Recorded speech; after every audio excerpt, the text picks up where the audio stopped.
Welcome to exam सहपाठी। आज के इस वीडियो में हम करंट अफेयर्स और जीके के महत्वपूर्ण प्रश्नों का रिवीजन करेंगे और ये हमारी 31st वीडियो है। ओके, ये सारी परीक्षाओं के लिए इंपॉर्टेंट होंगी, आप लोग इसको देखें। आप लोग हमें टेलीग्राम पे, इंस्टाग्राम पे और फेसबुक पे फॉलो कर सकते हैं और यहाँ पे पहली बार आए हैं तो यूट्यूब पे हमें सब्सक्राइब भी कर सकते हैं। तो आइए इसको स्टार्ट करते हैं। विधि के समक्ष समानता संविधान के किस अनुच्छेद में दिया गया है? तो विधि के समक्ष समानता और विधियों का समान संरक्षण ये कहाँ पे है? अनुच्छेद 14 में है। समानता का अधिकार हमारा अनुच्छेद 14 से लेके कहाँ तक है? तो वो 18 तक होता है। ओके। अस्पृश्यता का अंत संविधान के किस अनुच्छेद में है? तो ये अनुच्छेद 17 है। और जो अस्पृश्यता का अंत है ये भी आपका कौन सा किसके अंतर्गत आता है? ये भी आपका समानता का अधिकार के अंतर्गत आता है। ओके। किस अनुच्छेद के अनुसार राज्य किसी भी नागरिक के साथ जाति, धर्म, लिंग, जन्म स्थान और वंश के आधार पर भेदभाव नहीं करता? तो वो अनुच्छेद 15 है। और इसमें ये पांचों जो आपके दिए गए हैं, ठीक है ना, ये भी आपसे पूछे जाते हैं कि किनके आधार पर असमानता या फिर भेदभाव का जो है निषेध किया गया है। तो ये 5 आपके आधार हैं, इनके आधार पर जो है असमानता जो है यानी कि भेदभाव नहीं किया जाता है, ठीक है ना। ये अनुच्छेद नंबर कौन सा है? अनुच्छेद 15 है। दिल्ली के किशनगंज में भारत की सबसे बड़ी कुश्ती अकादमी कौन स्थापित करेगा? तो वो स्थापित करेगा भारतीय रेलवे। नेक्स्ट हमारा, भारत के वर्तमान रेल मंत्री कौन है? तो वर्तमान में रेल मंत्री हैं अश्विनी वैष्णव।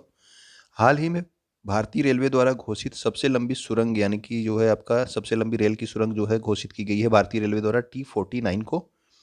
एशिया का सबसे बड़ा बायो सीएनजी प्लांट कहाँ पर तैयार किया जा रहा है? तो ये तैयार किया जा रहा है इंदौर, मध्य प्रदेश में। एशिया का सबसे बड़ा बायो सीएनजी प्लांट है ये। भारत का सबसे बड़ा बायोमास आधारित हाइड्रोजन संयंत्र कहाँ पर स्थापित किया गया? तो ये आपका दोनों आप लोग अंतर देख लीजिएगा। ये बायोमास आधारित हाइड्रोजन संयंत्र है जो कि खंडवा, मध्य प्रदेश में स्थापित किया जा रहा है। और आपका जो ये बायो सीएनजी प्लांट है ये कहाँ पे है? तो ये आपके इंदौर, मध्य प्रदेश में है। ओके। दिल्ली राज्य के लिए कौन कौन से विषय राज्य सूची के बजाय संघ सूची में शामिल किए गए हैं? तो ये आपका भूमि है, पुलिस है और लोक व्यवस्था। ये तीनों जो है हर राज्य में कहाँ है? राज्य सूची में है, लेकिन दिल्ली के लिए ये स्पेशली कहाँ पे है? ये आपके संघ सूची का विषय है, भूमि, पुलिस और लोक व्यवस्था। कनाडा की राजधानी का क्या नाम अगर पूछ लिया जाए तो ये आपकी कनाडा की राजधानी होती है ओटावा। गेहूं की सबसे बड़ी मंडी कहाँ पर स्थित है? तो ये होती है विनीपेग, कनाडा में स्थित। वर्ल्ड एंटी डोपिंग एजेंसी यानी कि वाडा है, इसका मुख्यालय कहाँ पे है? तो इसका मुख्यालय है आपका मॉन्ट्रियल, कनाडा में।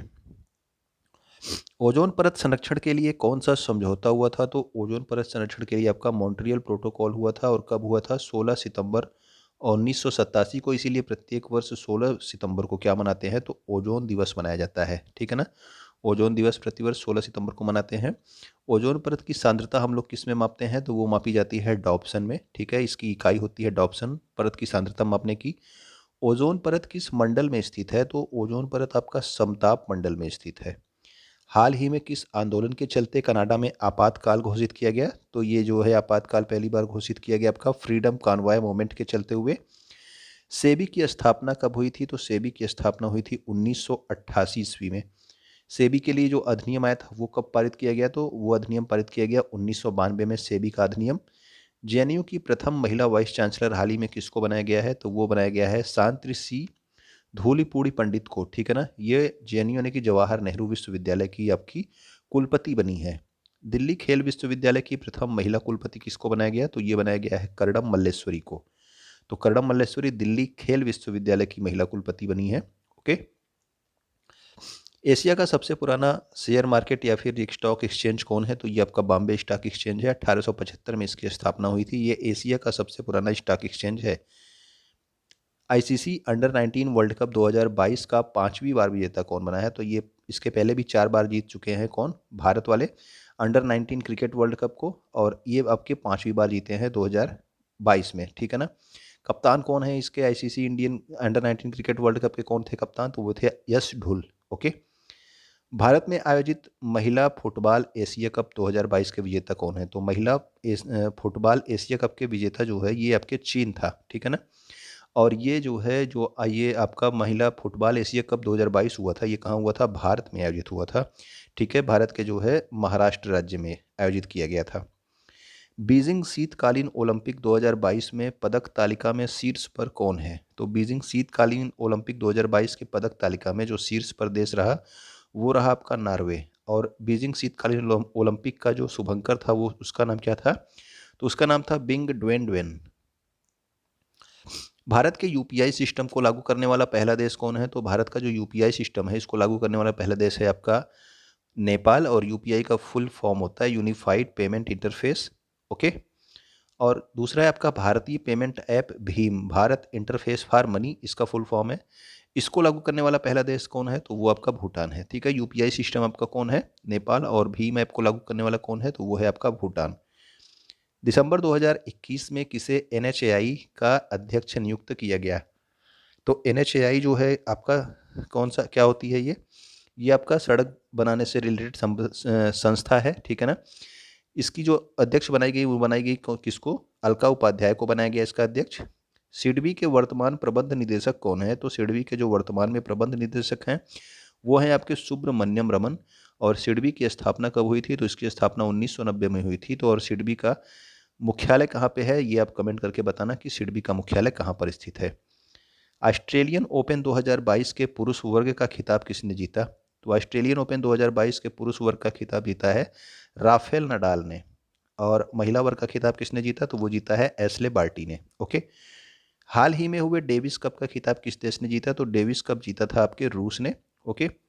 हाल ही में कितने राज्यों में विधानसभा चुनाव चल रहे हैं? तो वो चल रहे हैं 5 राज्यों में। कौन कौन से हैं?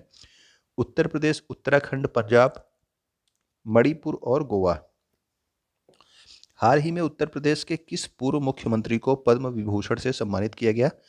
तो पद्म विभूषण 4 लोगों को दिया गया था, जिसमें से एक नाम था आपका कल्याण सिंह। ये आपके उत्तर प्रदेश के पूर्व मुख्यमंत्री भी रह चुके हैं। वर्तमान में भारत के मुख्य चुनाव आयुक्त कौन है? तो मुख्य चुनाव आयुक्त जो इस समय है उनका नाम क्या है? सुशील चंद्रा। नलवाना पक्षी अभ्यारण्य कहाँ है? तो नलवाना पक्षी अभ्यारण्य आपके उड़ीसा में है, चिल्का झील के मध्य में ये स्थित है। चक्रवात के केंद्र बिंदु में कौन सा दाब होता है? तो चक्रवात के जो केंद्र बिंदु होता है वहां पे होता है निम्न वायु दाब, और पवनें हमेशा हाई प्रेशर यानी कि उच्च दाब से किस ओर चलती हैं? तो वो लो प्रेशर की ओर चलती हैं। ठीक है। ऑस्ट्रेलिया में उष्णकटिबंधीय चक्रवात को क्या कहा जाता है? तो जो ऑस्ट्रेलिया होता है वहां पे उष्णकटिबंधीय चक्रवात आता है उसको बोलते हैं विली विली। मॉरिशस की राजधानी कहाँ पे है? तो मॉरिशस की राजधानी है आपकी पोर्ट लुइस। ओके। 1 मार्च 2022 के कुछ महत्वपूर्ण करंट अफेयर्स देख लेते हैं अब यहाँ पे। शून्य भेदभाव दिवस कब मनाया जाता है? तो ये मनाया जाता है आपका 1 मार्च को। भारत का पहला ई कचरा इको पार्क कहाँ खोला जाएगा? तो ई कचरा इको पार्क आपका खोला जाएगा कहाँ पे? ये खोला जाएगा आपका दिल्ली में। दुनिया की पहली पौधे पर आधारित कोविड-19 वैक्सीन जिसका नाम क्या है? कोविफेंज। ठीक है, पौधे से बना हुआ है। तो इसको किस देश ने मंजूरी दी है? तो इसे कनाडा देश ने मंजूरी दे दी है। ओके। भारतीय प्रतिभूति और विनिमय बोर्ड यानी कि सेबी की प्रथम महिला अध्यक्ष किसको बनाया गया? तो सेबी की प्रथम महिला अध्यक्ष बनाया गया है माधुरी पुरी बुच को। हाल ही में प्रो कबड्डी लीग का 8वां सीजन किस टीम ने जीता? तो 8वां सीजन जीता है दबंग दिल्ली ने। हाल ही में किस बैंक ने MSME RuPay credit card launch किया? तो ये लॉन्च किया गया है यूनियन बैंक ऑफ इंडिया के द्वारा। ठीक है। चर्चा में रहा इनमाती क्या है? तो इनमाती एक चक्रवात है जो कि कहाँ से टकराया? तो ये मेडागास्कर से टकराया, हिंद महासागर में आया था। ठीक है ना, इंडियन ओशियन में। हाल ही में किसे अंतर्राष्ट्रीय जूडो फेडरेशन के पदेन अध्यक्ष से हटा दिया गया? तो वो थे आपके व्लादिमीर पुतिन जो कि जो है रूस के राष्ट्रपति हैं। ओके। तो ये हमारे महत्वपूर्ण करंट अफेयर्स और रिवीजन थे। उम्मीद करता हूँ कि आपको अच्छा लगा होगा। आप कमेंट करके ज़रूर बताइएगा। ठीक है। वीडियो देखने के लिए आपका बहुत बहुत धन्यवाद।